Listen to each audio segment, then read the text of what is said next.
price up by taking out these offers and then bidding up. Taking out an offer, in other words, I can look with depending on the kind of software I have, I can find out what depth, the depth of the market, meaning that and I'm not saying these are hard offers because people pull their offers all the time, but I can look at this, high and I say, you know what? How much money might it take for me to drive the market from here to just past these highs right here? How many offers do I have to take out to do it? Just tally it up and see if you want to spend the money. Because in essence, how much risk are you actually taking? See, by driving it up, what you're doing is you're increasing the asset value of your portfolio. So in that sense, you're not taking any risk. You're actually making money. If I continue to drive the price up, I am actually making the trades that I made down here winners. Every tick that I drive the price up, I'm making myself a winner on the trades that I made at lower prices. To actually drive a price up because you are making yourself a winner at the prices that, what you bought at lower prices. If, for an example, by me driving this price up, it draws other people into the market, that will help, will it not? Because it creates more of an imbalance. Now, that's the real thing. What I want to do is I want to get more buyers into the market. And the reason why I want to get more buyers into the market is so somebody is there to take the other side of my sell orders. Because that's ultimately what I'm doing here. What I'm doing is I want to sell. So what I'm doing is creating a bigger pool of orders to come into the market till I can sell into so that my sell orders don't drive the price down. And so I will purposefully do the opposite of what I want to do, ultimately, with respect to my position. Now, the reason why I'm selling has nothing to do with this chart pattern. Absolutely nothing to do with the chart pattern itself. I'm just using the chart pattern as a means to maximize my profits. Now, what if I managed to drive it up to resistance? Chances are there's going to be a lot of sell orders coming in that I'm going to have to compete with. That's a risk that I'm taking here. But what if I can drive it a little past that resistance? What I'm going to have is a situation where all the people, the other traders who sold at this level right here, that came into the market because it was approaching this previous high, they're going to put their stops a little bit above the market. Now, what kind of stops are they going to be? They're going to be buy stops. If they sold to get out at a loss, they have to be buyers.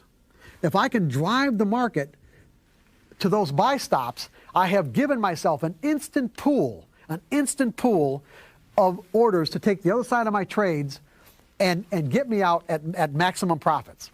This is typically what you see in a chart pattern as a false breakout. Because what will end up happening is that as soon as my order hits the market, it's so large, and then because there really weren't that many other traders that were willing to continue to bid the market up, what it'll do is it'll take out all the bids and then drive the price right down. That's called a false breakout. It's being done at different time frames all of the time. To do this, you have to have a large enough position so that when you drive up your cost basis, it's incrementally small compared to where you really are today. Yeah. And then, as you said, you get up to either you do it below that resistance, hope you break above, and then you just dump your shares. Right. Right. Thank you. Now, like I said, this is. Did anybody ever wonder why, you have a really strong bull market or a really strong bear market, and the market seems to open up in the morning, like in bull markets it opens lower, and bear market opens higher? Like, why does that happen? Well, what's the deal with that? What do you think's going on? You ever heard the term shaking out the weak longs and the weak shorts?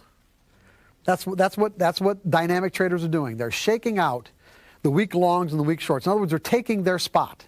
Because what you have in a bull market is you have, people that, as the market's going up, because this is a daily bar, but if we made it an intraday bar or whatever, as the market is going up, they're buying, people are buying, but they're not like really confident about what it is that they're doing.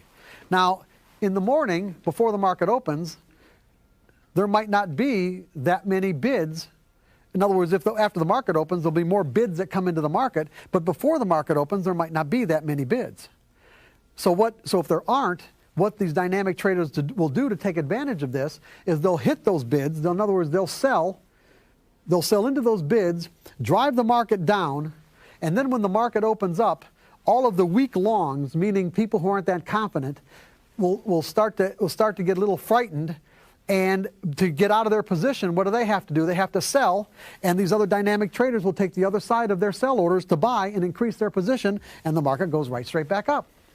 All they did was shake these guys out, take their spot at lower prices by forcing the market lower on the open. Go ahead.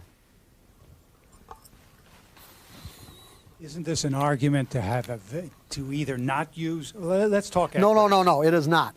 No, I don't want to get into the use or not. Absolutely, use stops. I'm not going to. We're not going to get into that.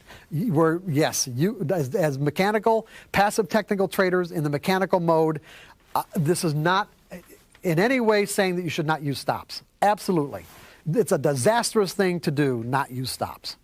Okay, because I'm not saying that regardless of any of this that you can't make money.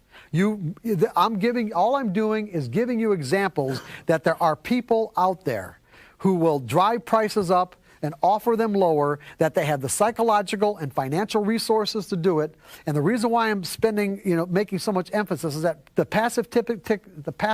typical passive technical trader would never conceive of actually bidding a market up. And so as a result, it's very difficult for you to think that anyone else can do it either. When the reality is that's the only way, in many cases, you're going to make money.